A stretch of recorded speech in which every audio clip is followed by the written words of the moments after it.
형님은 왜 여기 계세요? 상혁의 목소리는 떨리고 있었습니다. 어깨에서는 피가 흘러내리고 있었죠.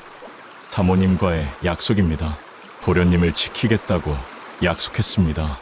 박민이 상혁의 상처를 수건으로 감싸주었습니다. 일부러 죄를 지으셨다는 거예요? 상혁의 눈에서 눈물이 흘러내렸습니다. 왜요? 저 같은 게 뭐라고? 복도에서 교도관의 호루라기 소리가 들렸습니다. 빨리 나와. 샤워 시간 끝났어. 두 사람은 서둘러 샤워실을 나왔습니다. 상혁은 비틀거렸습니다. 박민이 재빨리 상혁을 부축했습니다. 힘내십시오. 도련님, 이제 시작입니다. 박민이 상혁을 똑바로 바라봤습니다. 언젠가 다시 일어서는 겁니다. 도련님은 할 수 있습니다. 상혁은 고개를 들었습니다. 그의 눈빛이 조금씩 변하기 시작했습니다. 이야기 시작 전에 구독, 좋아요와 함께 어디에서 보고 계신지도 댓글로 남겨주시면 반갑게 인사드리겠습니다. 대성그룹 서울 한복판에 우뚝 솟은 40층짜리 본사 건물의 주인이었습니다. 창업주 김 회장은 맨손으로 시작해서 대한민국 10대 재벌 반열에 오른 입지전적인 인물이었죠. 그런 김 회장에게는 세 아들이 있었습니다. 장남 김진혁 50살, 차남 김주혁 45살, 그리고 막내 김상혁 25살. 막내 상혁은 다른 형들과는 달랐습니다. 첫째 부인이 낳은 두 형과 달리 상혁은 아버지가 비서 출신인 이선혜 씨와 재혼해서 낳은 아들이었죠. 그래서였을까요? 상혁은 태어날 때부터 눈총의 대상이었습니다. 하지만 상혁은 어릴 때부터 유난히 똑똑했습니다. 5살 때 한글을 떼고 초등학교 때는 전교 1등을 놓친 적이 없었죠. 대학은 서울대 경영학과를 수석으로 입학했고 군대를 제대한 지 이제 막 1년이 지났습니다. 그리고 김 회장은 그런 막내를 유독 예뻐했습니다. 상혁이는 다르다. 이 녀석은 진짜 사업가의 눈을 가졌어. 회장은 입버릇처럼 그렇게 말했죠. 회의 때마다 상혁의 의견을 물었고 중요한 결정을 내릴 때도 막내를 옆에 두었습니다. 하지만 그 애정은 독이 되어 돌아왔습니다. 장남 진혁과 차남 주혁의 질투심을 키운 것이죠. 재혼해서 낳은 자식이 뭐라고. 우리가 얼마나 고생하며 회사 일을 배웠는데 저 어린 놈이. 형들은 상혁이 없는 자리에서 늘 그렇게 수군거렸습니다. 그리고 그해 가을 70평생을 일만 하며 살아온 김 회장이 쓰러졌습니다. 지병이었던 간 질환이 악화된 것이었죠. 병원 특실, 하얀 시트 위에 누운 아버지는 너무 작아 보였습니다. 산소호흡기를 끼고 온갖 선에 연결된 채 가까스로 숨을 쉬고 계셨죠. 아버지. 상혁은 아버지의 손을 꼭 잡았습니다. 거칠고 투박했던 그 손은 이제 뼈만 앙상하게 남아 있었습니다. 상혁아. 김 회장이 힘없이 입을 열었습니다. 네, 아버지. 너는 착한 녀석이다. 너무 착해서 걱정이구나. 아버님, 무슨 말씀을. 세상은 생각보다 가혹하단다. 그게 아버지가 상혁에게 남긴 마지막 말이었습니다. 사흘 후 김 회장은 70년의 생을 마감했습니다. 장례식장, 조문객들로 발 디딜 틈이 없었습니다. 재계 인사, 정치인, 고위 공무원까지 대한민국에서 이름 있는 사람들은 다 온 것 같았죠. 하지만 정작 유족들의 분위기는 냉랭하기 짝이 없었습니다. 큰형 진혁은 상주 자리에 앉아 조문객들을 맞으며 어딘가 거만한 표정을 지었습니다. 둘째 주혁은 장례식장 구석에서 변호사로 보이는 사람과 뭔가 속닥거리고 있었죠. 상혁은 빈소 앞에 홀로 앉아 아버지의 영정을 바라보고 있었습니다. 사진 속 아버지는 환하게 웃고 계셨습니다. 아버지, 저 어떻게 하죠? 상혁의 눈에서 눈물이 주르륵 흘러내렸습니다. 그때였습니다. 상혁아. 뒤에서 둘째 형 주혁이 불렀습니다. 네, 둘째 형님. 우리 잠깐 얘기 좀 하자. 주혁의 목소리는 차갑기만 했습니다. 장례식장 뒤편 빈 방. 거기엔 이미 큰형 진혁이 팔짱을 낀 채 서 있었습니다. 앉아. 진혁이 턱으로 의자를 가리켰습니다. 상혁은 불길한 예감을 느끼며 조심스럽게 자리에 앉았습니다. 상혁아, 너도 알다시피 아버지가 돌아가셨어. 주혁이 입을 열었습니다. 이제 회사 경영권을 정리해야 할 때야. 물론 아버지가 너한테 지분을 좀 주셨지. 하지만 너는 아직 어려. 진혁이 냉소적으로 웃었습니다. 회사 경영은 우리가 할 테니까 넌 그냥 가만히 있어. 알겠지? 그 말투는 협의가 아니라 통보였습니다. 상혁은 아무 말도 하지 못했습니다. 형들의 눈빛이 너무 차가웠기 때문이죠. 그날 밤 장례식이 끝나고 조문객들이 다 돌아간 후였습니다. 장례식장 한쪽 구석, 진혁과 주혁이 함께 술잔을 기울이고 있었습니다. 형님, 이제 시작이네요. 주혁이 술잔을 들어 올리며 말했습니다. 그래, 이제 막내 문제만 처리하면 되는 거야. 진혁이 술을 단숨에 들이켰습니다. 녀석이 순순히 물러날까요? 물러나든 말든 우리가 원하는 대로 할 거야. 두 사람은 서로를 바라보며 싱긋 웃었습니다. 그 웃음 속엔 어두운 그림자가 깃들어 있었죠. 한편 빈소 앞, 상혁은 여전히 아버지 영정 앞에 앉아 있었습니다. 25의 어린 나이, 군대를 제대하고 이제 막 사회생활을 시작하려던 참이었습니다. 그런 그에게 형들의 적대감은 너무 버거웠죠. 상혁 도련님. 뒤에서 조용한 목소리가 들렸습니다. 상혁이 돌아보니 박민이 서 있었습니다.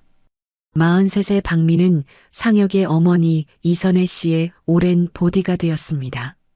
20년 전 고아 출신이던 박민을 어머니가 거두었고 그는 지금까지 한결같이 어머니 곁을 지켜왔죠. 박민 형님. 상혁의 눈에 다시 눈물이 고였습니다. 박민은 아무 말 없이 상혁의 어깨에 손을 얹었습니다. 그 손은 따뜻했습니다. 지금 이 순간 상혁에게 유일하게 따뜻한 온기였죠. 도련님, 힘내십시오. 박민의 목소리는 낮지만 단단했습니다. 그 순간이었습니다. 저 멀리 복도 끝, 어둠 속에서 두 개의 그림자가 이쪽을 바라보고 있었습니다. 진혁과 주혁이었죠. 두 사람의 눈빛은 차갑게 빛나고 있었습니다. 마치 사냥감을 노리는 맹수처럼 말이죠. 그렇게 대성그룹의 긴 악몽이 시작되었습니다. 아버지의 장례를 치르고 한 달이 지났습니다. 대성그룹은 겉으로는 평온해 보였지만 안으로는 서서히 균열이 생기고 있었죠. 장남 진혁이 회장직을 승계했고 차남 주혁이 부회장이 되었습니다. 막내 상혁은 이사로 등기되었지만 실질적인 권한은 전혀 없었습니다. 회의에 불려가도 의견을 묻는 사람은 없었고 중요한 결정에서도 늘 배제되었죠. 상혁 이사님, 이번 거는 어려우실 것 같은데요. 아직 경험이 부족하시니까요. 임원들도 하나둘 상혁을 대하는 태도가 달라졌습니다. 아버지가 살아계실 때와는 완전히 다른 분위기였죠. 그런 아들의 모습을 지켜보는 사람이 있었습니다. 바로 어머니 이선혜 씨였습니다. 55의 선혜 씨는 여전히 단정하고 우아한 모습이었지만 요즘 들어 얼굴이 많이 수척해졌습니다. 어머니, 안색이 안 좋으세요. 병원 한번 가보시는 게. 상혁이 걱정스럽게 말했습니다. 괜찮아, 상혁아. 그냥 좀 피곤한 것뿐이야. 선혜 씨는 아들을 향해 억지로 웃어 보였습니다. 하지만 그건 거짓말이었습니다. 사실 선혜 씨는 한 달 전부터 가슴 통증을 느끼고 있었죠. 처음엔 별것 아니라고 생각했습니다. 남편을 잃은 슬픔과 스트레스 때문이라고 여겼죠. 하지만 통증은 점점 심해졌고 결국 병원을 찾았습니다. 대학병원 심장내과 담당 의사의 표정은 무거웠습니다. 사모님, 심장 판막에 문제가 있습니다. 게다가 심근도 많이 약해져 있고요. 얼마나 남았나요? 선혜 씨가 차분하게 물었습니다.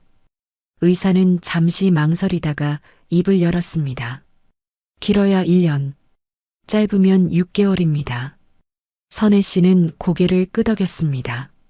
눈물 한 방울 흘리지 않았죠. 이미 예감하고 있었던 것 같았습니다.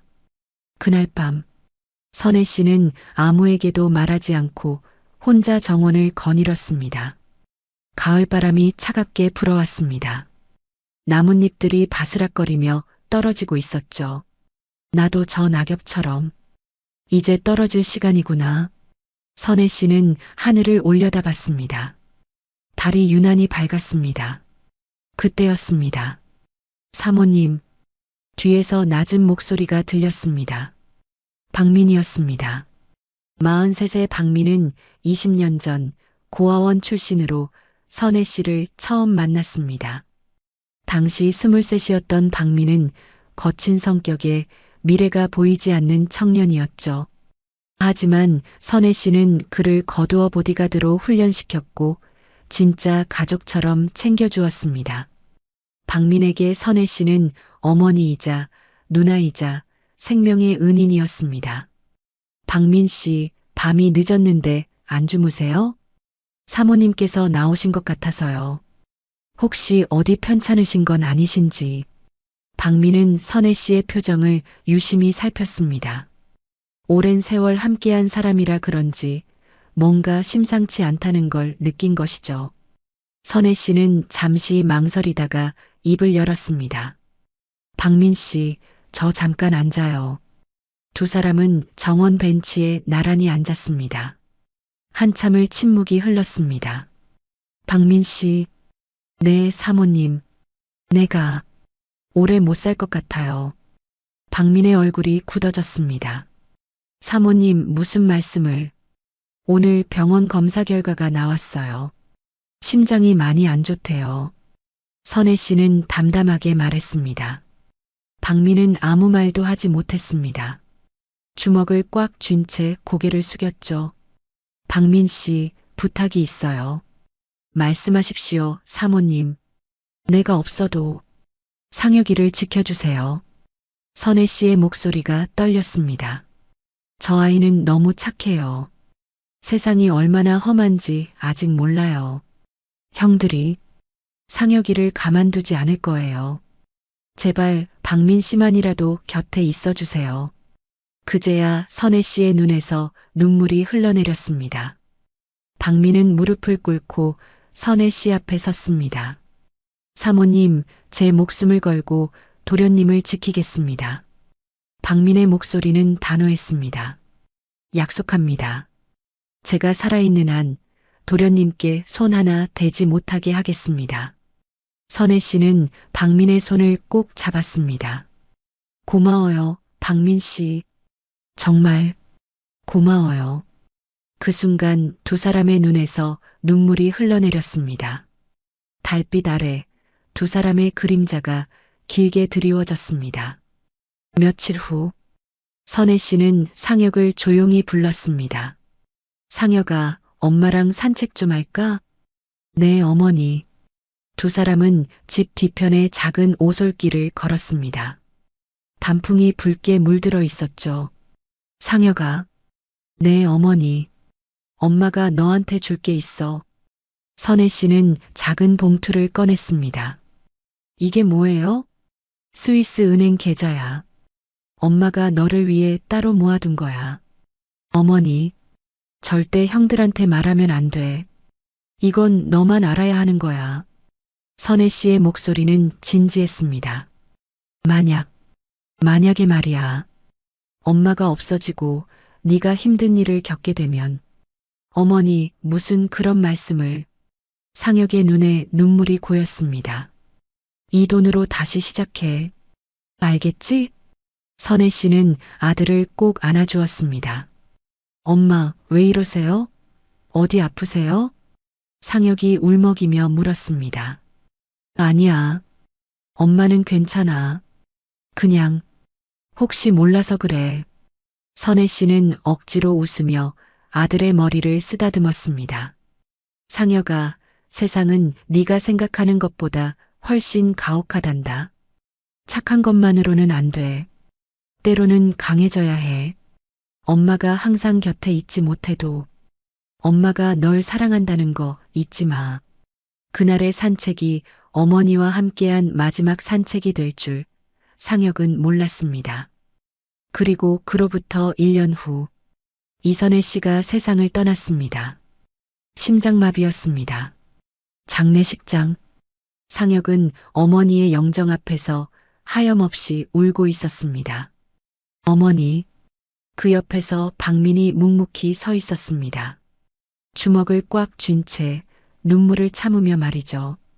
반면 큰형 진혁과 둘째 형 주혁은 조문객을 맞으며 무표정한 얼굴이었습니다. 마치 남의 일처럼 말이죠. 이제 진짜 시작이군. 주혁이 형에게 속삭였습니다. 그래. 이제 막내만 처리하면 돼. 진혁이 냉소적으로 웃었습니다. 상혁은 그 순간을 알지 못했습니다. 자신을 향한 칼날이 이미 준비되고 있다는 걸 말이죠. 어머니의 49제가 끝난 지 일주일 후였습니다. 대성그룹 본사에 검찰 수사관들이 들이닥쳤습니다. 김상혁 이사님 계십니까? 수사관들은 상혁의 사무실 문을 벌컥 열었습니다. 네, 무슨 일이신지. 상혁이 당황해서 일어섰습니다. 김상혁 씨 횡령 및 배임 혐의로 긴급 체포합니다. 수사관이 차갑게 말하며 수갑을 꺼냈습니다. 횡령이요? 저는 그런 적 없는데요. 상혁은 황당했습니다. 하지만 수사관들은 들은 척도 하지 않았습니다. 그대로 상혁을 끌고 나갔죠. 복도를 지나는 동안 직원들이 수군거리는 소리가 들렸습니다. 저 사람이 회사 돈을 빼돌렸대. 아니, 회장님 아드님이 그런 짓을. 역시 재혼해서 낳은 자식은 다르네. 상혁은 고개를 들 수가 없었습니다. 그때 멀리서 큰형 진혁이 지켜보고 있었습니다. 입가엔 비웃음이 걸려 있었죠. 검찰청. 상혁은 차가운 조사실에 앉아 있었습니다. 김상혁 씨, 이 계좌는 당신 명의로 되어 있습니다. 검사가 서류를 던지듯이 내밀었습니다. 이게 제 명의라고요? 처음 보는 계좌인데요. 상혁이 서류를 집어들었습니다. 하지만 거기엔 분명히 자신의 이름과 도장이 찍혀 있었습니다. 여기로 회사 돈 30억이 빠져나갔습니다. 설명해 보세요. 저는 정말 모릅니다. 이건 누군가 조작한 거예요. 상혁이 다급하게 외쳤습니다. 조작이요? 증거가 이렇게 명확한데? 검사는 코웃음을 쳤습니다. 그리고 이 계약서들도 보세요. 전부 당신 서명이 있습니다. 검사가 또 다른 서류 뭉치를 내밀었습니다. 상혁은 손이 떨렸습니다. 서류들은 완벽했습니다. 자신의 서명과 도장이 너무나 정교하게 위조되어 있었죠. 형들이 이렇게까지. 상혁은 그제야 깨달았습니다. 이건 치밀하게 준비된 함정이었다는 것을 말이죠. 며칠 후 뉴스에서 대서특필되었습니다. 대성그룹 막내 아들, 회사 돈 30억 횡령 혐의, 재벌가 막내의 배신, 아버지 장례 직후 회사 돈 빼돌려. 온 나라가 상혁을 비난했습니다. 인터넷 댓글은 악플로 가득했죠. 역시 재혼해서 낳은 자식은 다르네. 은혜도 모르는 놈. 감옥에서 썩어라. 상혁은 배은망덕한 막내로 낙인 찍혔습니다. 한편 박민은 필사적으로 움직이고 있었습니다. 변호사님, 제발 좀 도와주십시오. 도련님은 절대 그런 분이 아닙니다. 박민은 여러 변호사 사무실을 찾아다녔습니다. 하지만 돌아오는 건 냉담한 반응뿐이었죠. 박민 씨, 증거가 너무 명확해요. 이건 이길 수가 없습니다. 그래도 제발, 죄송합니다. 저희는 이 사건을 맡을 수 없습니다. 박민은 회사 자료를 뒤지고 또 뒤졌습니다. 혹시 조작한 흔적이 없나 찾아봤죠. 하지만 소용없었습니다. 모든 자료가 이미 완벽하게 처리되어 있었습니다. 망했다. 이건 정말 완벽한 함정이다. 박민은 주먹으로 벽을 쳤습니다. 그리고 재판날, 법정은 방청객들로 가득 찼습니다. 기자들이 카메라를 들이대고 사람들이 수군거렸습니다. 피고인석에 앉은 상혁은 초췌해 보였습니다. 한 달 사이에 살이 많이 빠졌죠. 증인 김진혁, 앞으로 나오십시오. 판사가 말했습니다. 큰형 진혁이 증인석에 섰습니다. 증인께서는 피고인과 어떤 관계입니까? 저는 피고인의 친형입니다. 진혁의 목소리는 떨리고 있었습니다. 마치 정말 슬픈 것처럼 말이죠. 피고인이 횡령을 저질렀다는 걸 알고 계셨습니까? 저는 정말 믿을 수가 없었습니다. 진혁이 눈물을 훔쳤습니다. 동생을 믿었는데, 아버지께서 그렇게 사랑하시던 동생인데, 이럴 수가. 진혁은 훌쩍거리며 울기 시작했습니다. 방청객들이 웅성거렸습니다. 저 형은 진짜 속상한가 보네. 동생이 저런 짓을 하다니. 상혁은 형을 바라봤습니다. 진혁의 눈에서 진짜 눈물이 흘러내리고 있었습니다. 완벽한 연기였습니다. 상혁은 온몸에 힘이 빠졌습니다. 나는 이길 수 없구나. 그렇게 재판은 일사천리로 진행되었습니다. 증거는 너무 명확했고 증인들의 증언도 일치했습니다. 판사가 판결문을 읽기 시작했습니다. 피고인 김상혁은 회사 자금 30억 원을 횡령한 사실이 명백하므로 징역 5년을 선고합니다. 쿵! 망치 소리가 법정에 울려 퍼졌습니다. 상혁은 그대로 주저앉았습니다. 도련님, 박민이 방청석에서 소리쳤습니다.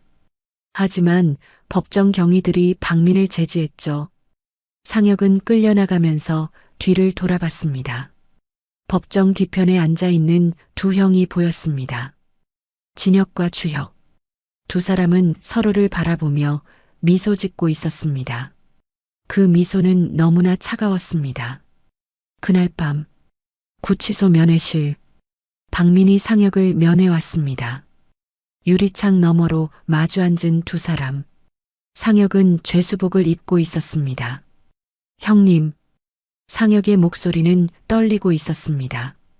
도련님, 힘내십시오. 제가 계속 항소할 방법을 찾아보겠습니다. 아니에요, 형님. 이건 이길 수 없어요. 상혁은 고개를 떨구었습니다. 형들이 너무 완벽하게 준비했어요. 모든 증거가 다 있어요. 저는 여기서 죽을 것 같아요. 상혁의 눈에서 눈물이 뚝뚝 떨어졌습니다. 박민은 주먹을 꽉 쥐었습니다. 사모님, 제가 도련님을 지키지 못했습니다. 박민의 가슴이 찢어지는 것 같았습니다. 일주일 후, 상혁은 교도소로 이송되었습니다. 차에서 내려 교도소 철문을 들어서는 순간, 상혁은 뒤를 돌아봤습니다. 하늘이 보였습니다. 어머니, 아버지, 저 이제 어떻게 하죠? 철문이 쿵 하고 닫혔습니다. 그 소리는 마치 관 뚜껑이 닫히는 소리 같았습니다. 교도소 복도, 상혁은 간수의 안내를 받으며 걸어갔습니다. 복도 양쪽으로 간방들이 늘어서 있었죠. 그때였습니다. 야, 저 새끼 봐라. 대성그룹 막내래. 어디선가 목소리가 들렸습니다. 상혁이 고개를 들었습니다. 간방 안에서 몇몇 재소자들이 상혁을 노려보고 있었습니다. 그 눈빛은 날카로웠습니다. 마치 사냥감을 본 짐승의 눈빛 같았죠. 상혁은 등골이 오싹해졌습니다. 저 사람들, 형들이 보낸 사람들인가. 그날 밤, 독방에 혼자 남겨진 상혁은 주머니에서 작은 사진 한 장을 꺼냈습니다. 어머니 사진이었습니다. 어머니, 저 정말 죽을 것 같아요. 상혁은 사진을 꼭 껴안고 울었습니다. 그의 울음소리는 차가운 독방 벽에 부딪혀 메아리 쳤습니다. 그렇게 상혁의 지옥 같은 5년이 시작되었습니다. 교도소에 수감된 지 일주일째 되던 날이었습니다. 상혁은 다른 재소자들과 함께 작업장으로 배치되었습니다. 낡은 기계들이 돌아가는 소리가 시끄러웠죠. 야, 신입. 너 저기 가서 청소해. 덩치 큰 재소자가 턱으로 구석을 가리켰습니다. 상혁은 고개를 숙이고 걸레를 들었습니다. 참아야 해. 참아야 살아남는다. 하지만 상혁은 느낄 수 있었습니다. 누군가 자신을 계속 지켜보고 있다는 걸 말이죠. 오후 작업이 끝나고 샤워 시간이었습니다. 좁은 샤워실에 재소자들이 빼곡히 들어차 있었습니다. 상혁은 구석에서 조용히 씻고 있었습니다. 그때였습니다. 야, 재벌 도련님. 뒤에서 낮은 목소리가 들렸습니다. 상혁이 돌아보는 순간 번쩍 날카로운 칼날이 상혁의 목을 향해 날아왔습니다. 으악! 상혁은 본능적으로 몸을 피했습니다. 하지만 칼은 상혁의 어깨를 스쳤고 피가 흘러내렸죠. 죽어라. 범인이 다시 칼을 들어 올렸습니다. 바로 그 순간 퍽! 누군가 범인을 단숨에 제압했습니다. 범인은 바닥에 쓰러졌고 칼이 바닥에 떨어졌죠. 도련님, 괜찮으십니까? 상혁은 그 목소리를 듣고 깜짝 놀랐습니다. 박민 형님? 믿을 수 없었습니다. 박민이 여기에 있다니. 형님, 왜 여기 계세요? 어떻게? 상혁은 어깨의 상처도 잊은 채 박민을 바라봤습니다. 박민은 죄수복을 입고 있었습니다. 머리도 짧게 깎여 있었죠. 나중에 말씀드리겠습니다. 일단 지혈부터 하겠습니다. 박민은 재빨리 수건으로 상혁의 상처를 감아주었습니다. 주변 재소자들이 수군거렸습니다. 저 새끼 누구야?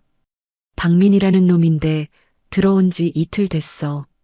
근데 실력이 장난 아니던데? 그날 밤 상혁과 박민은 같은 감방에 배치되었습니다. 형님, 대체 왜 여기 계신 거예요? 상혁이 다급하게 물었습니다. 박민은 잠시 침묵하다가 입을 열었습니다. 도련님을 지키기 위해서입니다. 네. 사모님께서 제게 부탁하셨습니다. 도련님을 지켜달라고요. 박민의 목소리는 담담했습니다. 그래서 일부러 죄를 저질렀습니다. 도련님과 같은 교도소에 오기 위해서요. 상혁은 할 말을 잃었습니다. 형님은 왜? 저 같은 사람을 위해. 약속이니까요. 사모님과의 약속입니다. 박민이 상혁을 바라봤습니다. 그리고 도련님은 제게 가족입니다. 사모님께서 저를 거두어 주셨듯이 이젠 제가 도련님을 지킬 차례입니다. 상혁의 눈에서 눈물이 주르륵 흘러내렸습니다. 형님, 정말 감사합니다. 정말. 상혁은 박민의 손을 꼭 잡았습니다. 박민은 아무 말 없이 고개를 끄덕였습니다. 하지만 위기는 계속되었습니다. 일주일 후 작업장에서 또다시 사건이 벌어졌습니다. 김상혁, 저기 가서 기계 점검해. 작업 반장이 소리쳤습니다. 상혁이 기계 쪽으로 다가가는 순간 도련님 안 됩니다. 박민이 상혁을 밀쳤습니다. 콱광. 그 순간 기계가 옆으로 무너졌습니다. 박민이 상혁을 감싸며 몸으로 막았죠. 쇠붙이에 박민이 깔리는 중상을 당했습니다. 형님. 상혁이 비명을 질렀습니다. 박민의 등에서 피가 쏟아져 나왔습니다. 괜찮습니다. 도련님만 무사하시면. 박민은 쓰러지면서도 상혁을 지키고 있었습니다. 의무실. 박민은 등에 15바늘을 꿰맸습니다. 팔에도 깊은 상처가 있었죠. 형님, 저 때문에. 상혁은 박민의 침대 옆에 앉아 울고 있었습니다. 울지 마십시오, 도련님. 박민이 힘없이 웃었습니다. 이 정도는 아무것도 아닙니다. 형님. 상혁은 박민의 손을 꼭 잡았습니다. 형님, 저 이제 알았어요. 제가 너무 약했어요. 상혁의 목소리가 떨렸습니다. 살아남아야 해요. 강해져야 해요. 형님을 더 이상 다치게 할 수 없어요. 박민은 상혁을 바라봤습니다. 상혁의 눈빛이 달라져 있었습니다. 두려움에 떨던 눈이 아니었죠. 무언가 단단하게 다짐한 사람의 눈빛이었습니다. 잘 생각하셨습니다, 도련님. 박민이 고개를 끄덕였습니다. 여기서 살아남으려면 강해지셔야 합니다. 하지만 혼자가 아닙니다. 제가 옆에 있습니다. 그날 이후 상혁은 달라지기 시작했습니다. 박민에게서 몸을 지키는 법을 배웠습니다. 운동장에서 매일 달리고 근력 운동을 했죠. 그리고 교도소 안의 규칙을 배워나갔습니다. 도련님, 여기서는 힘만 있으면 안 됩니다. 박민이 말했습니다. 정보가 필요합니다. 누가 진짜 권력자인지, 누가 위험한지 알아야 합니다. 상혁은 조용히 관찰하기 시작했습니다. 누가 누구와 친한지, 누가 물건을 조달하는지, 누가 교도관과 연결되어 있는지 말이죠. 석 달이 지났습니다. 상혁은 더 이상 겁먹은 신입이 아니었습니다. 몸도 단단해졌고 교도소 내부 사정도 파악했죠. 그리고 박민 덕분에 더 이상 습격을 당하지 않았습니다. 박민의 실력을 본 재소자들이 함부로 덤비지 못하게 된 것이죠. 하지만 상혁은 알고 있었습니다. 앞으로 5년을 여기서 버티려면 이것만으로는 부족하다는 걸 말이죠. 어느 날 저녁, 식당에서 저녁을 먹고 있을 때였습니다. 옆 테이블에서 수군거리는 소리가 들렸습니다. 야, 저 노인네 봤어? 누구? 저기 혼자 앉아있는 할아버지 말이야. 저 양반 누군지 알아? 몰라. 그냥 할아버지 같은데. 저 사람이 바로 김 박사야. 김 박사? 그게 누군데?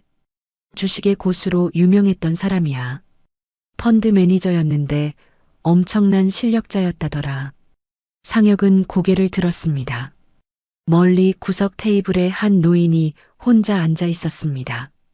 60대 정도로 보이는 깡마른 체구의 백발의 노인이었죠. 하지만 그 눈빛만큼은 날카로웠습니다. 마치 모든 걸 꿰뚫어 보는 듯한 눈빛이었습니다. 상혁은 그 노인을 계속 바라봤습니다. 주식의 고수? 김 박사? 상혁의 머릿속에 무언가가 스쳤습니다. 그때 박민이 속삭였습니다. 도련님, 저분에게 관심이 있으십니까? 네. 저분이 정말 주식의 고수라면. 상혁의 눈빛이 빛났습니다. 저분에게 배울 수 있다면 여기서 다시 시작할 수 있을 것 같아요. 박민은 고개를 끄덕였습니다. 좋습니다. 제가 알아보겠습니다. 그렇게 상혁의 새로운 시작이 열리려 하고 있었습니다. 지옥 같은 교도소. 하지만 그곳은 상혁에게 또 다른 기회의 장소가 될 예정이었습니다. 상혁은 일주일 동안 김 박사를 관찰했습니다. 노인은 늘 혼자였습니다. 식사도 혼자, 운동도 혼자, 도서관에도 혼자 갔죠. 다른 재소자들도 김 박사를 함부로 대하지 않았습니다. 뭔가 범접할 수 없는 기운이 있었던 것이죠. 형님, 제가 저분께 다가가 봐도 될까요? 상혁이 박민에게 물었습니다. 해보십시오. 하지만 조심하셔야 합니다. 저분은 아무나 상대하지 않으신다고 들었습니다. 박민이 조심스럽게 말했습니다. 다음 날 오후, 상혁은 도서관으로 향했습니다. 좁고 낡은 도서관이었지만 경제 관련 책들이 몇 권 있었죠. 김 박사는 구석 자리에 앉아 책을 읽고 있었습니다. 상혁은 용기를 내어 다가갔습니다. 실례지만 뭐 좀 여쭤봐도 될까요? 김 박사는 책에서 눈을 떼지 않았습니다. 제가 경제를 공부하고 싶은데 어떤 책부터 봐야 할까요? 그제야 김 박사가 고개를 들었습니다. 날카로운 눈빛이 상혁을 훑었죠. 자니가 대성그룹 막내라는 친군가? 네, 그렇습니다. 상혁이 고개를 숙였습니다. 재벌 도련님이 여기서 뭘 배우겠다고? 김 박사의 목소리는 차갑기만 했습니다. 저는 달라지고 싶습니다. 상혁이 김 박사를 똑바로 바라봤습니다. 세상이 얼마나 가혹한지 이제야 알았습니다. 제가 너무 순진했습니다. 여기서 그냥 썩어 있고 싶지 않습니다. 다시 일어서고 싶습니다. 상혁의 목소리는 떨렸지만 진심이 담겨 있었습니다. 김 박사는 한참을 상혁을 바라봤습니다. 매일 여기 와. 네. 매일 오후 2시에 여기 와. 그러면 가르쳐 주지. 김 박사가 다시 책을 펼쳤습니다. 상혁은 깊게 고개를 숙였습니다. 감사합니다. 그날부터 상혁의 본격적인 공부가 시작되었습니다. 매일 오후 2시, 상혁은 도서관에서 김 박사를 만났습니다. 자네, 자본주의가 뭔지 아는가? 김 박사가 물었습니다. 돈이 돌아가는 체제, 아닌가요? 틀렸네. 자본주의는 힘이야. 자본이 곧 힘이지. 김 박사가 책장을 넘기며 말했습니다. 세상 사람들은 선이나 정의가 세상을 움직인다고 생각하지. 하지만 그건 환상이야. 진짜 세상을 움직이는 건 자본이야. 돈이지. 자네도 이제 깨달았을 걸세. 자네 형들이 자네를 이긴 건 그들이 더 악해서가 아니야. 김 박사가 상혁을 바라봤습니다. 그들이 자본을 쥐고 있었기 때문이지. 돈으로 변호사를 샀고, 돈으로 증거를 조작했고, 돈으로 증인을 매수했어. 상혁은 주먹을 꽉 쥐었습니다. 그럼, 저도 자본을 가져야 한다는 말씀이신가요? 그렇지. 하지만 그냥 돈이 아니야. 돈을 불리는 방법을 알아야 해. 김 박사가 노트를 꺼냈습니다. 주식, 채권, 부동산, 기업 인수. 이게 진짜 부자들이 쓰는 무기야. 그날부터 상혁은 미친 듯이 공부했습니다. 김 박사는 체계적으로 가르쳤습니다. 기업의 재무제표 보는 법, 주식 시장의 흐름을 읽는 법, 언제 사고 언제 파는지 판단하는 법. 상혁은 밤낮 없이 경제 서적을 읽었습니다. 도서관에 있는 책은 다 받고 방민을 통해 외부에서 책을 구해달라고 부탁했죠. 도련님, 요즘 거의 안 주무시는 것 같습니다. 박민이 걱정스럽게 말했습니다. 괜찮아요, 형님. 시간이 없어요. 여기서 5년 1시간도 낭비할 수 없어요. 상혁의 눈은 충혈되어 있었지만 빛나고 있었습니다. 석 달이 지났을 때였습니다. 김 박사가 상혁에게 물었습니다. 자네, 밖에 자산이 있나? 네. 어머니께서 제게 남겨주신 게 있습니다. 상혁은 어머니가 알려준 스위스 은행 계좌를 떠올렸습니다. 얼마나 되나? 정확히는 모르지만 아마 50억 정도 될 것 같습니다. 김 박사의 눈빛이 변했습니다. 그 정도면 시작하기에 충분하네. 자네, 여기서도 투자할 수 있어. 여기서요? 외부의 전문가를 고용하는 거야. 자니가 지시하고 그들이 실행하는 거지. 김 박사가 설명했습니다. 물론 믿을 만한 사람을 찾아야 해. 변호사나 펀드 매니저 같은 사람들 말이야. 상혁은 박민을 불렀습니다. 형님, 제가 부탁이 있어요. 말씀하십시오, 도련님. 외부의 전문가를 구해주세요. 제가 투자를 시작하려고 합니다. 박민은 놀랐지만 곧 고개를 끄덕였습니다. 알겠습니다. 제가 알아보겠습니다. 일주일 후 박민이 소식을 가져왔습니다. 도련님, 전직 펀드 매니저를 찾았습니다. 신뢰할 만한 사람이라고 합니다. 좋아요. 연결해 주세요. 상혁은 편지를 통해 그 펀드 매니저와 연락을 주고받았습니다. 물론 검열을 피하기 위해 암호를 사용했죠. 어머니가 남긴 차명 계좌를 활용했습니다. 그리고 김 박사의 조언을 받아 첫 투자를 시작했습니다. 지금 IT 업계에서 큰 인수합병이 준비되고 있네. 김 박사가 신문 기사를 가리켰습니다. 이 회사를 주목해봐. 곧 주가가 오를 거야. 상혁은 펀드 매니저에게 편지를 보냈습니다. 해당 기업 주식 5억 어치 매수. 한 달 후 정말로 그 회사가 대기업에 인수되었습니다. 주가가 3배로 뛰었죠. 형님, 성공했어요. 상혁은 흥분을 감추지 못했습니다. 5억이 15억이 되었어요. 김 박사는 미소를 지었습니다. 이제 시작일 뿐이야, 상혁군. 이제 자네는 보이지 않는 손이 되는 거야. 보이지 않는 손이요? 그래. 여기 감옥에 있지만 자네의 손은 밖에서 움직이는 거지. 아무도 모르게 말이야. 상혁의 눈빛이 달라졌습니다. 그동안의 두려움과 절망은 사라졌습니다. 대신 차갑고 날카로운 결의가 담겨 있었죠. 김 박사님, 한 가지만 여쭤봐도 될까요? 말해보게. 저는 복수를 하고 싶습니다. 하지만 단순한 복수가 아니라 완벽한 복수를요. 상혁이 주먹을 쥐었습니다. 제 형들을 무너뜨리고 회사를 되찾고 싶습니다. 김 박사는 한참을 상혁을 바라봤습니다. 자네 복수를 원하나? 아니면 재건을 원하나?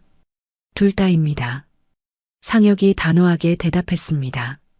형들을 무너뜨리는 동시에 아버지께서 세우신 회사를 다시 일으켜 세우고 싶습니다. 김 박사가 고개를 끄덕였습니다. 좋아. 그럼 내가 확실하게 가르쳐 주지. 기업을 인수하는 법, 경영권을 빼앗는 법, 합법적으로 적을 무너뜨리는 법을 말이야. 그날부터 상혁의 교육은 더욱 깊어졌습니다. 기업 인수합병의 실전, 주식시장에서의 전략, 법의 허점을 이용하는 방법.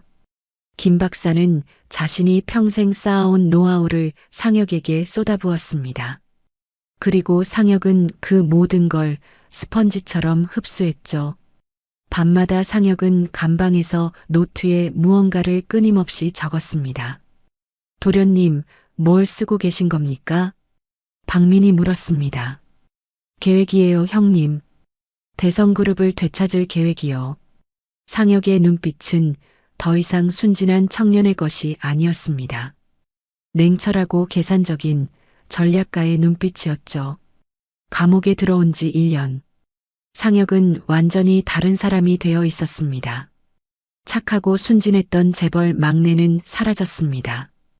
대신 자본의 언어를 말하고 세상의 논리를 꿰뚫는 전략가가 탄생하고 있었습니다. 그리고 그의 투자는 계속해서 성공을 거두었습니다. 15억은 30억이 되었고 30억은 50억이 되었죠. 상혁의 복수는 이미 시작되고 있었습니다. 아무도 모르게 보이지 않는 손으로 말이죠. 상혁이 감옥에 들어온 지 3년이 흘렀습니다. 그 3년 동안 상혁은 쉬지 않고 움직였습니다. 낮에는 김 박사에게 배우고 밤에는 투자 전략을 짰죠. 그리고 그 결과는 놀라웠습니다. 처음 50억이었던 자산이 200억이 되었고 다시 500억이 되었습니다. 도련님, 이번 달 수익 보고서입니다. 박민이 편지를 건넸습니다. 상혁은 조심스럽게 편지를 펼쳤습니다. 800억. 상혁의 손이 떨렸습니다. 3년 만에 50억을 800억으로 불린 것이었습니다. 대단하네, 상혁군. 옆에서 김 박사가 미소를 지었습니다. 이제 본격적으로 움직일 때가 됐어. 대성그룹 주식을 사들이기 시작해. 네, 그렇게 하겠습니다. 상혁은 펀드 매니저에게 지시를 내렸습니다. 대성그룹 주식 소액으로 분산 매수. 절대 눈에 띄지 않게. 여러 개의 차명 계좌를 통해 조금씩 주식을 사들이기 시작했습니다. 한 번에 많이 사면 의심을 받을 수 있었죠. 그래서 마치 개미 투자자들처럼 소액으로 나눠서 샀습니다. 한편 대성그룹은 서서히 무너지고 있었습니다. 회장이 된 진혁과 부회장 주혁은 무리하게 사업을 확장했습니다. 회장님, 이번 중국 사업은 너무 위험한 것 같습니다. 이사회에서 한 임원이 조심스럽게 말했습니다. 위험? 우리가 누군데? 대성그룹이잖아. 진혁이 소리를 질렀습니다. 일단 지르고 봐. 돈은 나중에 생각하면 돼. 주혁도 거들었습니다. 맞아요. 공격적으로 가야 회사가 커지는 겁니다. 하지만 그들의 판단은 틀렸습니다. 중국 사업은 실패했고 수천억 원의 손실이 발생했습니다. 설상가상으로 주력 사업마저 적자를 내기 시작했죠. 회장님, 협력사들이 계약을 해지하겠답니다. 비서가 급하게 보고했습니다. 왜?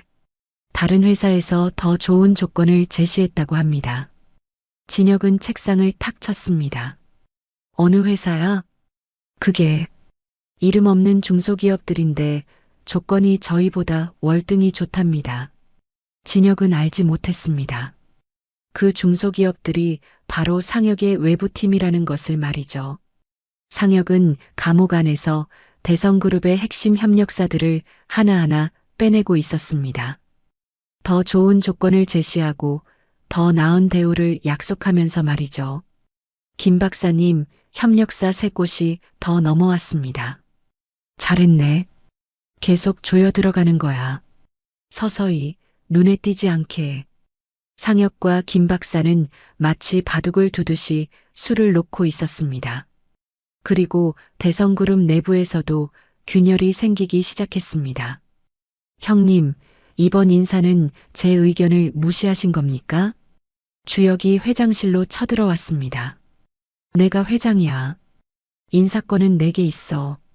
진혁이 차갑게 말했습니다. 하지만 저도 부회장입니다. 상의는 하셔야죠. 상해? 동생 주제에 형한테 대들어? 진혁의 목소리가 높아졌습니다. 형이면 제대로 하라고요. 두 사람은 점점 사이가 벌어졌습니다. 회장 자리를 두고 암투가 시작된 것이죠. 이사회는 둘로 쪼개졌습니다. 진혁 편과 주혁 편으로 말이죠. 회사는 경영이 아니라 권력 다툼의 장이 되어버렸습니다. 그 와중에 핵심 인재들이 하나둘 퇴사하기 시작했습니다. 부장님, 왜 그만두시려고요? 이 회사는 더 이상 희망이 없어.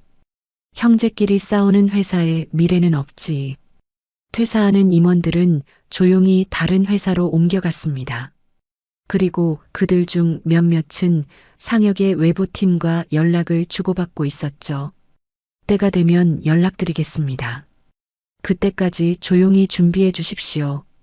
상혁의 펀드 매니저가 그들에게 말했습니다. 그렇게 대성그룹은 서서히 무너지고 있었습니다. 겉으로는 멀쩡해 보였지만 속은 텅 비어가고 있었죠. 감옥 안. 상혁은 매일 신문을 읽었습니다. 대성그룹 3분기 연속 적자. 대성그룹 신용등급 하락 우려. 상혁은 차갑게 미소 지었습니다. 계획대로 되고 있군요, 김 박사님. 그래. 이제 자네가 가진 대성그룹 주식은 얼마나 되나? 약 8%입니다. 여러 차명 계좌로 분산되어 있어서 아무도 모릅니다. 좋아. 계속 모아. 15%만 확보하면 이사회에서 목소리를 낼 수 있어. 상혁은 고개를 끄덕였습니다. 그때 박민이 다가왔습니다. 도련님, 제가 다음 달에 출소합니다. 정말요? 상혁이 놀라 박민을 바라봤습니다. 네. 모범수로 일찍 나가게 됐습니다. 형님, 걱정 마십시오. 밖에 나가서 더 큰 일을 준비하겠습니다. 박민의 눈빛은 단단했습니다. 도련님 말씀대로 미국의 회사를 설립하고 법인을 만들고 부동산도 알아보겠습니다. 형님, 고맙습니다. 상혁이 박민의 손을 꼭 잡았습니다. 도련님이 나오실 때 모든 게 준비되어 있을 겁니다. 한 달 후, 박민은 출소했습니다. 그리고 곧바로 미국으로 건너갔죠. 상혁이 지시한 대로 회사를 설립하고 사무실을 구했습니다. 뉴욕 맨해튼의 작은 사무실이었지만 시작으로는 충분했습니다. 그 사이 대성그룹 본사, 긴급 이사회가 소집되었습니다. 회장님, 심각한 문제가 생겼습니다. 재무이사가 급하게 보고했습니다. 뭐가? 진혁이 짜증스럽게 물었습니다. 누군가 우리 주식을 계속 사들이고 있습니다. 주식? 그게 뭐가 문제야? 문제는 양입니다. 지금까지 약 10%가 모였습니다. 뭐? 주혁이 벌떡 일어났습니다. 10%나? 누가 사들이는 거야? 그게 여러 개의 계좌로 분산되어 있어서 추적이 어렵습니다. 추적이 어렵다고? 진혁의 얼굴이 굳어졌습니다. 당장 조사해. 누가 우리 주식을 노리는지 알아내. 이사회는 술렁였습니다. 혹시 외국 자본 아닙니까? 아니면 경쟁사가 인수를 노리는 건가? 회의실은 혼란스러웠습니다. 하지만 아무도 몰랐습니다. 그 보이지 않는 손의 주인이 바로 감옥에 있는 막내 동생이라는 것을 말이죠. 그날 밤, 감방에서 상혁은 천장을 바라보고 있었습니다. 이제 2년만 더 버티면 돼. 2년 후면 나갈 수 있어. 상혁의 입가에 차가운 미소가 번졌습니다. 형들아, 기다려. 내가 곧 간다. 그때는 네가 아니라 내가 심판자가 될 거야. 감옥 밖 하늘에는 달이 떠 있었습니다. 차갑고 냉정한 달빛이 교도소를 비추고 있었습니다. 복수의 톱니바퀴는 이미 돌아가기 시작했습니다. 그리고 그 누구도 멈춰 세울 수 없었죠. 드디어 그날이 왔습니다. 5년간의 긴 감옥 생활이 끝나는 날이었죠. 김상혁 수영자, 출소 준비하십시오.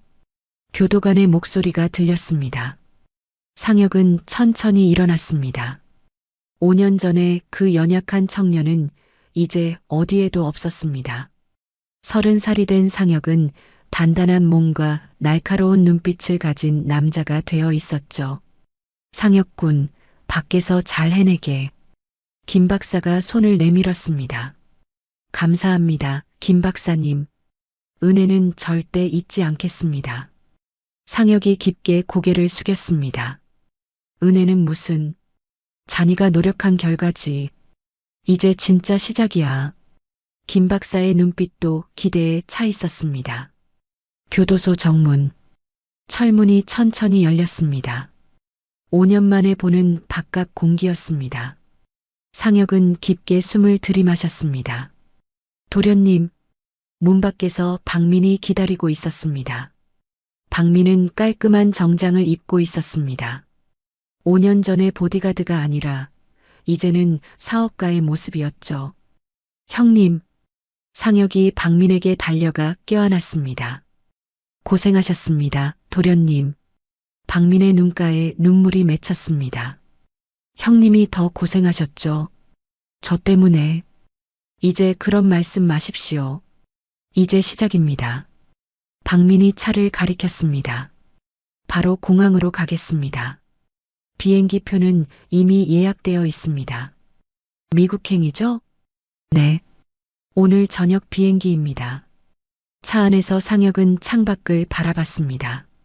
서울거리는 5년 전과 많이 달라져 있었습니다. 새로운 건물들이 들어섰고 거리는 더 화려해졌죠. 하지만 상혁의 마음속은 차가웠습니다. 이제 이 나라와는 잠시 작별이야. 하지만 나는 반드시 돌아올 거야. 그때는 완전히 다른 모습으로. 인천공항. 출국장 앞에 선 상혁은 뒤를 돌아봤습니다. 한국 땅을 마지막으로 바라보는 것이었습니다. 형님 갑시다. 상혁의 목소리는 단호했습니다. 네, 도련님. 두 사람은 출국장으로 들어갔습니다. 비행기 안. 상혁은 창밖의 구름을 바라보고 있었습니다. 도련님, 이제 잠시 주무시는 게 어떻습니까? 박민이 조심스럽게 말했습니다. 괜찮아요, 형님. 잠이 안 와요. 상혁은 가방에서 서류를 꺼냈습니다. 이게 미국에 설립한 회사 서류인가요? 네. 피닉스 캐피탈입니다. 불사조 자본이라는 뜻이죠. 박민이 설명했습니다. 사무실은 맨해튼에 있습니다. 작지만 시작하기엔 충분합니다. 좋아요. 그리고 제 이름 개명 절차는 이미 끝났습니다. 이제 도련님은 제임스 킴이십니다. 상혁은 여권을 펼쳤습니다. 거기에는 제임스 킴이라는 이름이 적혀 있었습니다. 제임스 킴. 좋네요. 상혁의 입가에 미소가 번졌습니다. 김상혁은 이제 없어요. 제임스만 있을 뿐이죠. 뉴욕 맨해튼. 높은 빌딩들 사이에 자리한 작은 사무실이었습니다. 하지만 상혁에게는 새로운 시작의 장소였죠. 여기서부터 시작하는 겁니다, 형님. 상혁이 사무실을 둘러봤습니다. 책상 2개와 컴퓨터, 그리고 전화기가 전부였습니다. 일단 작은 기업부터 노리겠습니다. 상혁은 미국 기업 리스트를 펼쳤습니다. 이 자동차 부품 회사, 지금 부실 상태죠? 네. 부채가 많고 경영이 엉망입니다. 좋아요. 이 회사를 인수하겠습니다. 상혁의 눈빛이 날카로워졌습니다. 싸게 사서 구조 조정하고 비싸게 팔겠습니다. 6개월 후 피닉스 캐피탈의 첫 번째 인수합병이 성공했습니다. 부실 자동차 부품 회사를 인수해서 불필요한 부서를 정리하고 핵심 기술에 집중했습니다. 그리고 1년 만에 그 회사를 다른 대기업에 5배 가격으로 되팔았죠. 축하합니다, 사장님. 직원들이 박수를 쳤습니다. 하지만 상혁의 표정은 차갑기만 했습니다. 축하할 일이 아닙니다. 이건 시작일 뿐입니다. 상혁의 목소리에는 온기가 없었습니다. 다음 타겟을 찾으세요. 우리는 쉬지 않습니다. 직원들은 서로 눈빛을 교환했습니다. 저 사람 정말 냉혈하니야. 쉴 틈도 안 주네. 하지만 아무도 불평하지 않았습니다. 제임스의 실력은 확실했으니까요. 그 후 5년 동안 제임스는 미국 금융가에서 전설이 되었습니다. 크고 작은 기업 10여 개를 인수했고 모두 성공적으로 되팔았죠. 사람들은 그를 샤크, 상어라고 불렀습니다. 인정사정 없이 기업을 잡아먹는다는 의미였습니다. 제임스, 이번 거는 좀 심한 거 아니야? 한 투자자가 조심스럽게 물었습니다. 이 회사 직원들 500명이 잘리는 건데 비즈니스입니다. 제임스의 목소리는 차갑기만 했습니다. 감정은 비즈니스에 필요 없습니다. 필요한 건 결과뿐입니다. 그의 얼굴에는 어떤 감정도 없었습니다. 5년 전의 착한 청년은 완전히 사라졌습니다. 대신 냉혹한 사업가만 남아 있었죠. 하지만 제임스에게는 단 하나의 목표가 있었습니다. 바로 대성그룹이었습니다. 밤마다 그는 한국 뉴스를 확인했습니다. 대성그룹 4분기 연속 적자, 대성그룹 신용등급 또다시 하락, 대성그룹 구조조정 불가피. 제임스는 차갑게 미소 지었습니다. 도련님, 대성그룹이 정말 위험해 보입니다. 박민이 뉴스를 보며 말했습니다. 좋아요. 이제 거의 다 왔어요. 제임스가 와인 잔을 들었습니다. 조금만 더 기다리면 됩니다. 그들이 스스로 무너질 때까지요. 그리고 제가 돌아가는 겁니다. 구원자가 아니라 심판자로요. 그의 눈빛은 어둠 속에서 빛나고 있었습니다. 맨해튼의 고층 빌딩 사무실. 이제 피닉스 캐피탈은 작은 사무실이 아니었습니다. 40층 전체를 쓰는 대형 투자사가 되어 있었죠. 벽에는 제임스가 인수한 기업들의 명패가 걸려 있었습니다. 사장님, 한인 커뮤니티에서 소문이 돕니다. 비서가 조심스럽게 말했습니다. 당신이 대성그룹 막내라고요. 그래요? 상관없어요.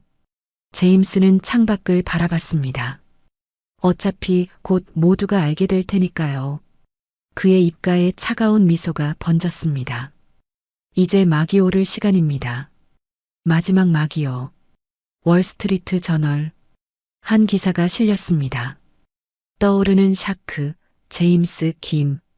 그가 노리는 다음 타겟은 5년 전 감옥에 갇혀 있던 그 청년의 모습은 어디에도 없었습니다. 그리고 그날 저녁, 한국 뉴스에서 속보가 나왔습니다. 대성그룹, 신용등급 강등 위기, 자금난 심각. 제임스는 뉴스를 보며 와인을 한 모금 마셨습니다. 형님, 네, 도련님.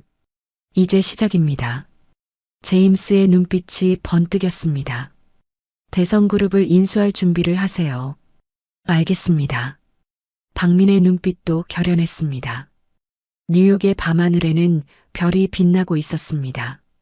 하지만 서울의 대성그룹에는 먹구름이 드리우고 있었죠. 복수의 칼날이 이제 막 움직이기 시작했습니다. 그리고 그 누구도 막을 수 없었습니다. 대성그룹 회장실.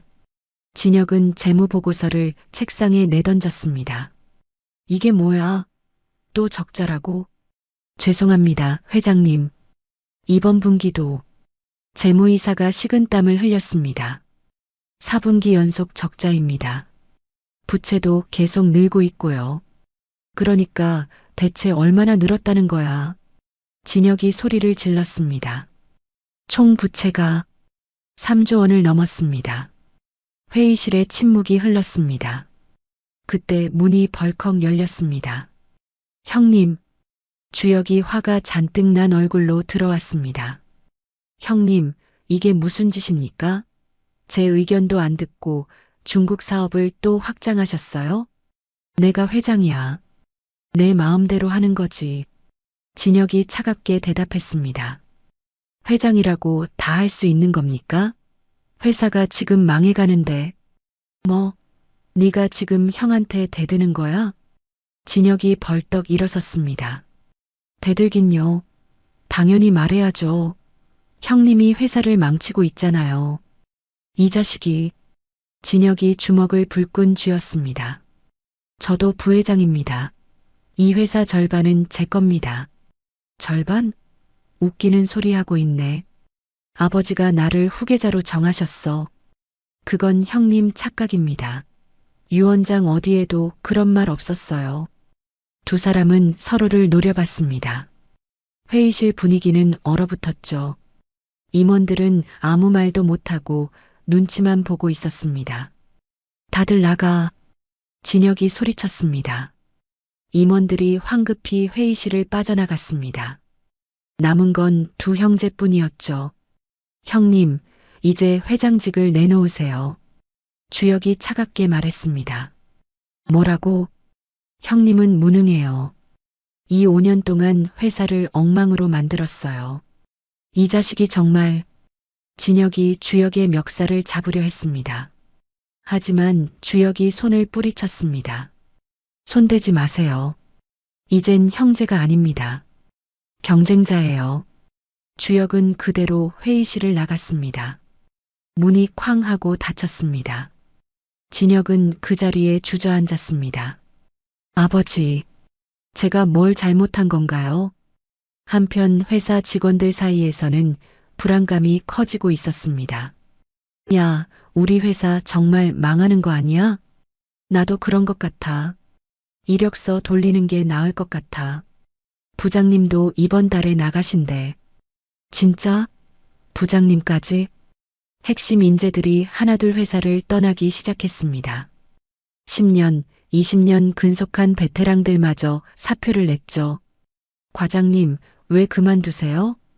이 배는 이미 침몰하고 있어. 나도 살아야지. 그렇게 대성그룹은 속이 텅 비어가고 있었습니다. 그리고 석 달 후, 진짜 위기가 찾아왔습니다. 회장님, 큰일 났습니다. 비서가 급하게 뛰어들어왔습니다. 왜 그래? 은행에서 대출 연장을 거부했습니다. 뭐? 진혁의 얼굴이 하얗게 변했습니다. 그럼 다음 달 만기 대출은 어떻게 갚아? 그게 방법이 없습니다.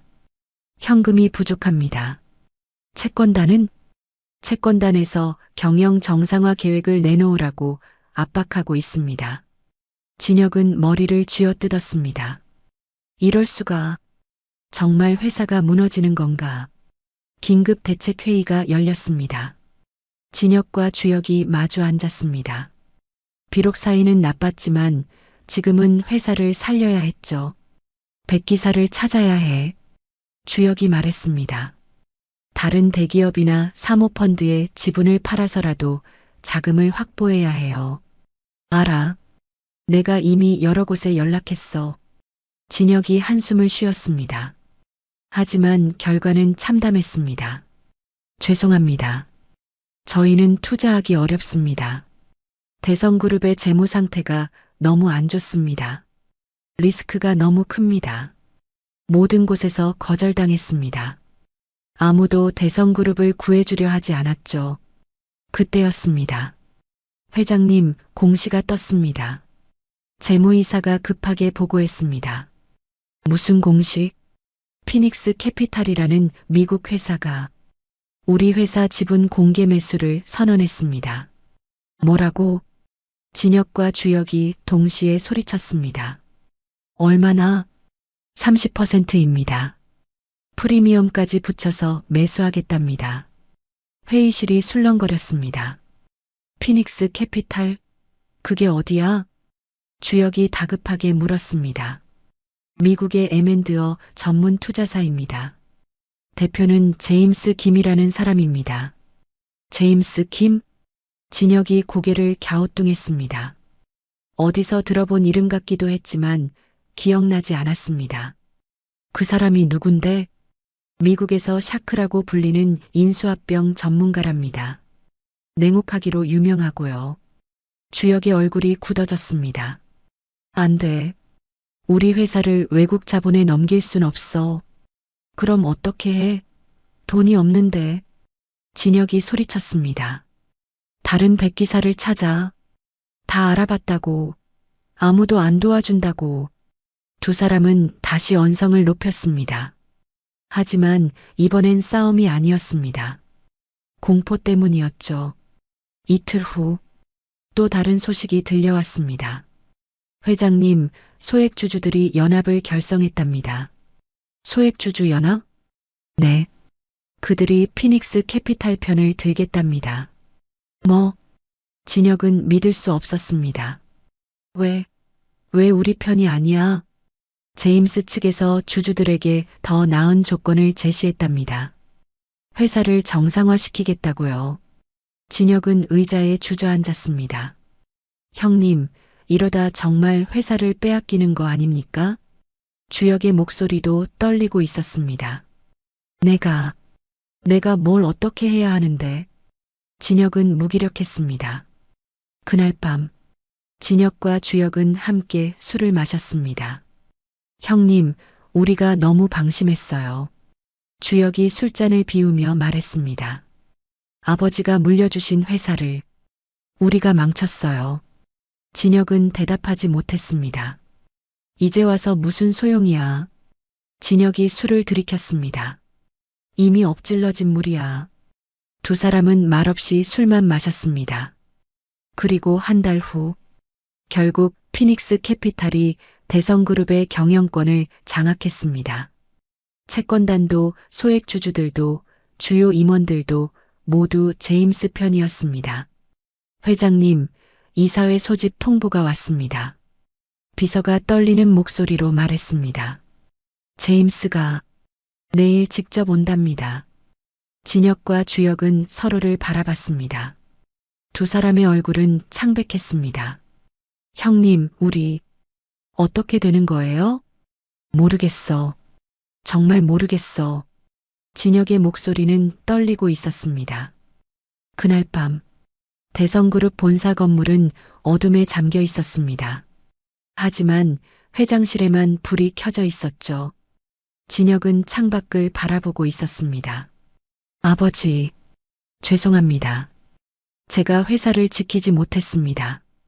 그의 눈에서 눈물이 흘러내렸습니다. 그리고 내일, 심판의 날이 다가오고 있었습니다. 이사회가 열리는 날 아침이었습니다. 대성그룹 본사는 긴장감으로 가득했습니다. 직원들은 수군거리며 복도를 오갔죠. 오늘 제임스가 온대. 그 미국 사람 말이야? 샤크라던데. 우리 회사 어떻게 되는 거야? 모두가 불안해하고 있었습니다. 이사회실. 진혁과 주혁은 나란히 앉아 있었습니다. 두 사람의 얼굴은 창백했습니다. 형님, 떨리네요. 주혁이 손을 부들부들 떨며 말했습니다. 나도 그래. 진혁도 긴장한 목소리로 대답했습니다. 저 사람이 어떤 사람일까요? 정말 냉혹하다던데. 모르겠어. 하지만 각오는 해야 할 것 같아. 두 사람은 서로를 바라봤습니다. 이제 형제 간의 다툼은 의미가 없었습니다. 둘 다 같은 배에 타고 있었으니까요. 오전 10시 회의실 문이 열렸습니다. 제임스 회장님 도착하셨습니다. 비서가 떨리는 목소리로 알렸습니다. 모든 사람들의 시선이 문으로 쏠렸습니다. 복도에서 발소리가 들려왔습니다. 또각, 또각. 구두 소리가 점점 가까워졌습니다. 그리고 한 남자가 들어왔습니다. 흠잡을 데 없는 검정 정장을 입은 남자였습니다. 키가 크고 자세가 꼿꼿했죠. 하지만 얼굴은 마스크로 가려져 있었습니다. 안녕하십니까? 낮고 차가운 목소리였습니다. 진혁과 주혁은 그 남자를 바라봤습니다. 뭔가 낯익은 느낌이 들었지만 확실하지 않았습니다. 앉으시죠, 제임스 회장님. 이사 중 한 명이 말했습니다. 제임스는 천천히 상석에 앉았습니다. 그 뒤로 박민이 서 있었습니다. 저 사람은 주혁이 박민을 보고 놀랐습니다. 박민 아니야? 저 녀석이 왜 저기 있어? 진혁도 당황했습니다. 하지만 박민은 아무 표정 없이 서 있을 뿐이었습니다. 그럼 회의를 시작하겠습니다. 이사 중 한 명이 말했습니다. 피닉스 캐피탈이 대성그룹의 최대 주주가 되었습니다. 따라서 잠깐만요. 제임스가 손을 들었습니다. 본격적인 회의 전에 제 소개를 먼저 하는 게 좋을 것 같습니다. 아, 네. 그러시죠. 제임스는 천천히 일어섰습니다. 그리고 마스크에 손을 가져갔습니다. 저는 제임스 김입니다. 하지만 마스크가 벗겨졌습니다. 제 진짜 이름은 김상혁입니다. 쿵. 진혁이 의자에서 떨어질 뻔했습니다. 주혁은 입을 떡 벌린 채 얼어붙었죠. 상혁? 안녕하세요, 형님들. 오랜만입니다. 상혁이 차갑게 미소 지었습니다. 10년 만이네요. 회의실이 술렁거렸습니다. 저 사람이 막내 아드님? 감옥에 갔던 그분? 어떻게 된 거야? 진혁은 식은땀을 흘렸습니다. 네가 어떻게... 상혁이 진혁을 바라봤습니다. 형님들이 보낸 자객들 알죠? 샤워실에서, 작업장에서 몇 번이나 저를 죽이려 했죠. 그건... 진혁은 말을 잇지 못했습니다. 하지만 운이 좋았습니다. 박민 형님 덕분에 살아남았죠. 상혁이 박민을 가리켰습니다. 그리고 감옥에서 많은 걸 배웠습니다. 세상이 얼마나 가혹한지, 자본이 얼마나 무서운 무기인지 말이죠. 주혁이 벌떡 일어섰습니다. 진작 너를 없앴어야 했는데. 주혁의 얼굴이 일그러졌습니다. 완전히 없애버렸어야 했어.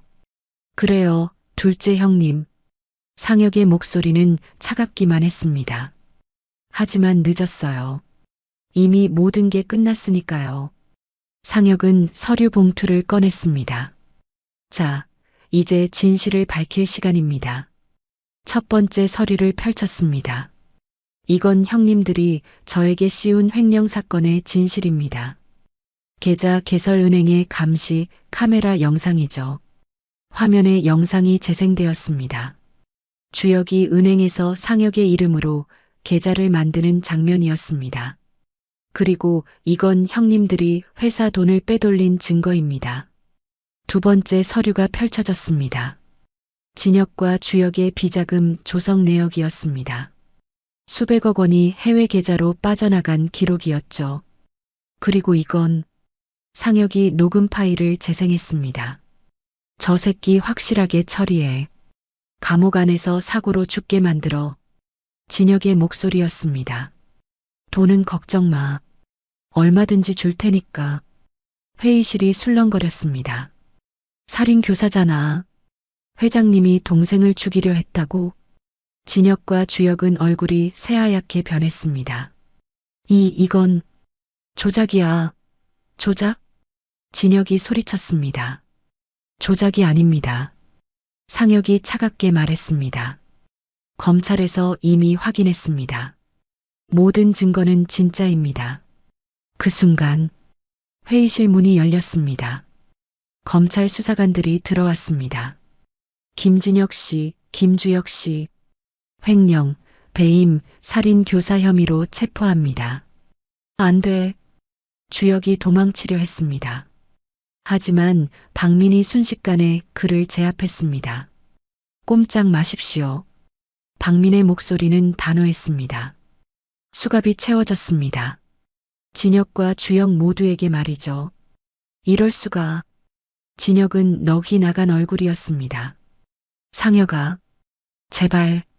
상혁이 진혁을 바라봤습니다. 저는 형님들에게 기회를 드렸어요. 어머니 장례식 때, 아버지 제사 때, 회사에 들어왔을 때, 그때마다 손을 내밀었죠. 상혁의 목소리에는 슬픔이 배어 있었습니다. 하지만 형님들은 저를 밀어냈어요. 감옥에 보냈고 죽이려 했죠. 이제 대가를 치르셔야 합니다. 수사관들이 두 사람을 끌고 나갔습니다. 나. 주혁이 발버둥 쳤지만 소용없었습니다. 회의실 문이 닫혔습니다. 남은 사람들은 모두 충격에 빠져 있었습니다. 그럼 이제 한 이사가 조심스럽게 입을 열었습니다. 신임 회장을 선임해야 하지 않겠습니까? 저는 김상혁 씨를 추천합니다. 저도 찬성합니다. 저도요. 만장일치였습니다.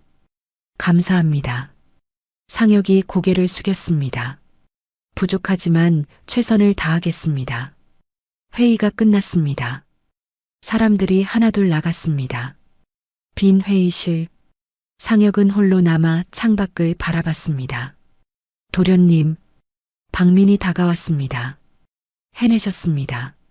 정말 잘하셨습니다. 형님, 저 떨려요. 상혁의 목소리가 떨렸습니다. 복수는 했는데 왜 이렇게 허전한지 모르겠어요. 상혁은 주머니에서 작은 사진을 꺼냈습니다. 어머니와 아버지가 함께 찍은 사진이었습니다. 어머니, 아버지, 해냈어요. 상혁의 눈에서 눈물이 흘러내렸습니다. 제가 지켜냈어요. 아버지가 세우신 회사를요. 박민은 조용히 상혁의 옆에 섰습니다. 사모님께서 자랑스러워 하실 겁니다. 그럴까요? 네, 분명히요.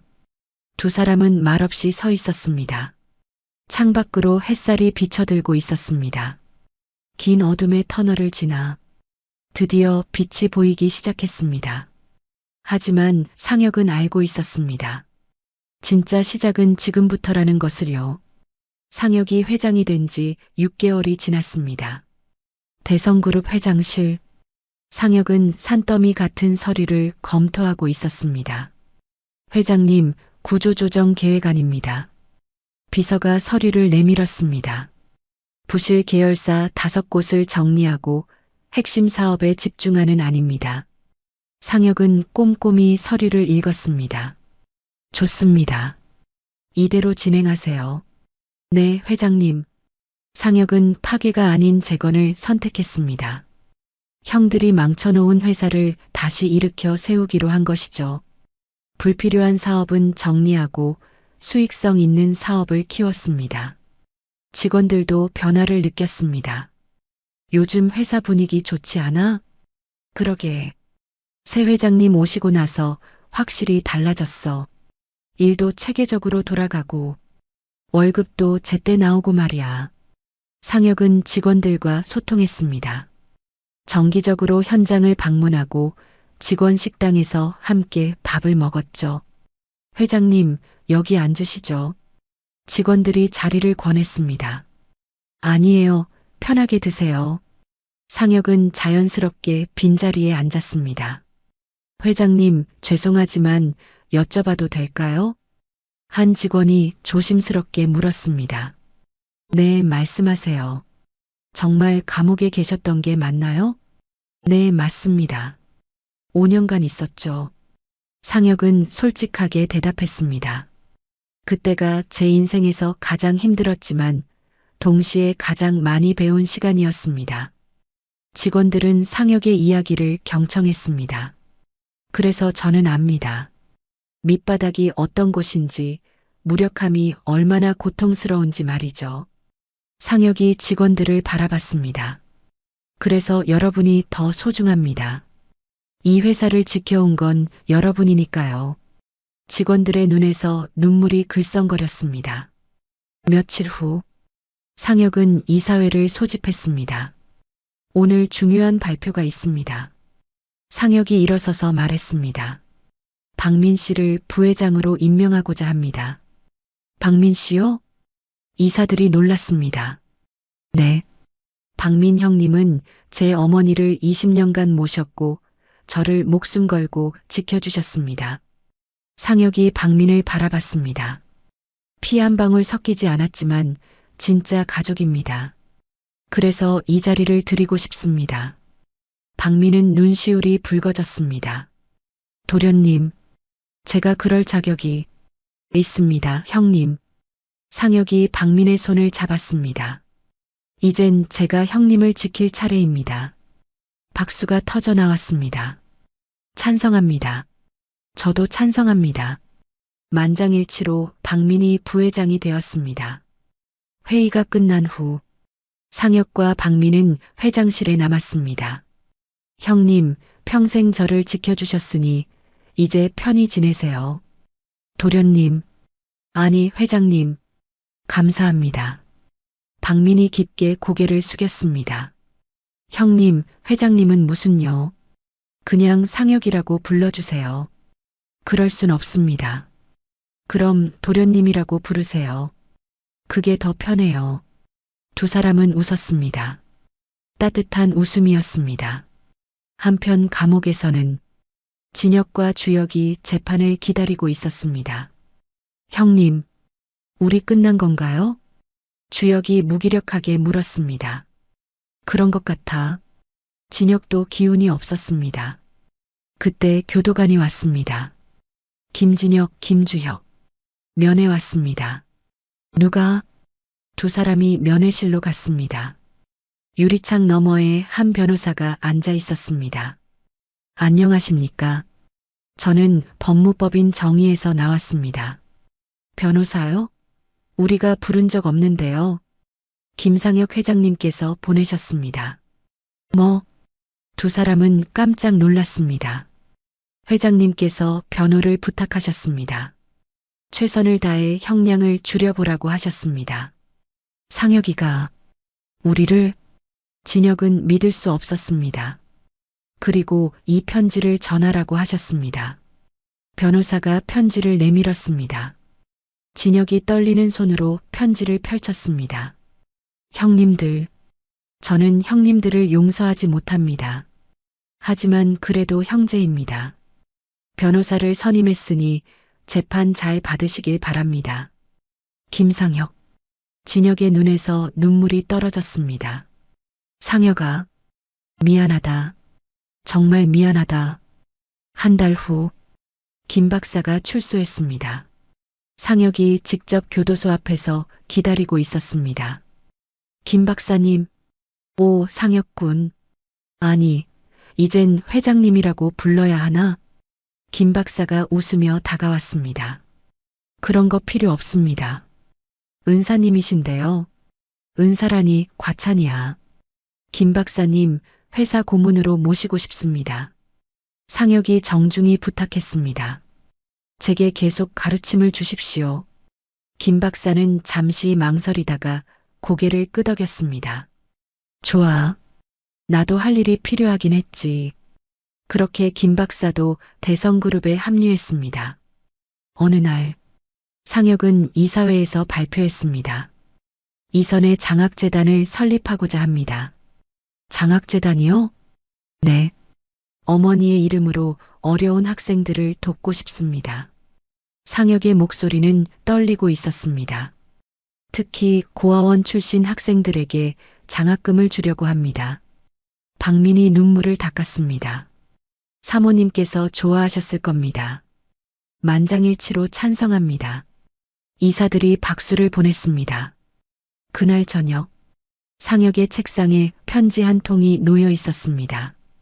발신인은 교도소 재소자였습니다. 김상혁 회장님께, 저는 예전에 회장님을 괴롭혔던 사람입니다. 그때는 돈을 받고 한 일이었지만 이제 와서 후회가 됩니다. 용서를 구하고자 이 편지를 씁니다.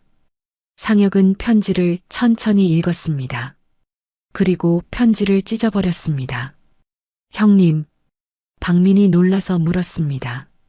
왜 찢으셨습니까? 과거는 과거예요. 더 이상 돌아보고 싶지 않아요. 상혁이 창밖을 바라봤습니다. 이제 앞만 보고 가려고요.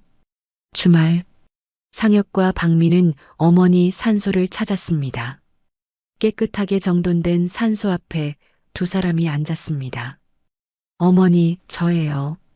상혁이요. 상혁이 소주 두 잔을 따랐습니다. 해냈어요. 회사 지켰어요. 그리고 박민 형님도 부회장 되셨어요.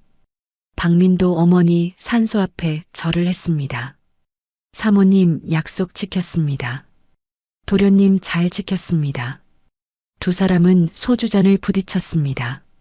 형님 고생 많으셨어요. 따뜻한 바람이 불어왔습니다. 마치 어머니가 두 사람을 쓰다듬는 것 같았죠. 그리고 한 달 후, 대성그룹 본사 로비, 이선의 여사의 흉상 제막식이 열렸습니다.